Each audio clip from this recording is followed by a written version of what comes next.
திருப்பதி போற எல்லோரும் இதை கவனத்தில் வைத்துக் கொள்ளுங்கள். நீங்க எந்த நட்சத்திரமாக இருந்தாலும் சரி, பெருமாள் உங்களுக்கு அள்ளி அள்ளி கொடுக்க வேண்டுமெனில் ஒரு கைப்பிடி உப்பு எடுத்துங்க. கல்லுப்பாகத்தான் இருக்க வேண்டும். கல்லுப்படுத்துங்க, ஒரு கவரில் போட்டுங்க, பாக்கெட்டில் வச்சிங்க, பர்ஸில் வச்சிங்க, ஹேண்ட்பேக்கில் வச்சிங்க, எங்கே வேணால் வச்சிங்க.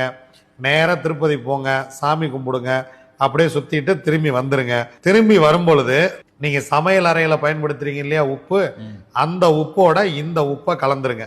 ஏன்னா உப்பு சந்திரன். இந்த உப்பை எடுத்து கொண்டு போய் நீங்கள் சந்திரன் ஆற்றோட அந்த உப்பை திரும்ப கொண்டு வந்து நீங்கள் சமைக்கிற உப்புல அதை கலந்துட்டீங்க அப்படின்னா திரும்ப திரும்ப உப்பு கொஞ்சம் கம்மியாக இருந்தால் நம்ம உப்புல கலந்துக்கிட்டே இருப்போம். இந்த உப்பு அதில் கலந்து கொண்டே இருக்கும். அதை சாப்பிட சாப்பிட உங்களுக்கு வாழ்க்கை வளமாகி கொண்டே இருக்கும். எந்த நட்சத்திரத்தில் பிறந்தவர்கள் வேண்டுமானாலும் திருப்பதி செல்லலாம். உப்போட போயிட்டு வாங்க. போயிட்டு வந்து கஷ்டம்னா என்னை கூப்பிடுங்க. திருப்பதி போற எல்லோரும் இதை கவனத்தில் வைத்துக் கொள்ளுங்கள். நீங்க எந்த நட்சத்திரமாக இருந்தாலும் சரி, பெருமாள் உங்களுக்கு அள்ளி அள்ளி கொடுக்க வேண்டுமெனில் ஒரு கைப்பிடி உப்பு எடுத்துங்க. கல்லுப்பாகத்தான் இருக்க வேண்டும். கல்லுப்படுத்துங்க, ஒரு கவரில் போட்டுங்க, பாக்கெட்டில் வச்சிங்க, பர்ஸில் வச்சிங்க, ஹேண்ட்பேக்கில் வச்சிங்க,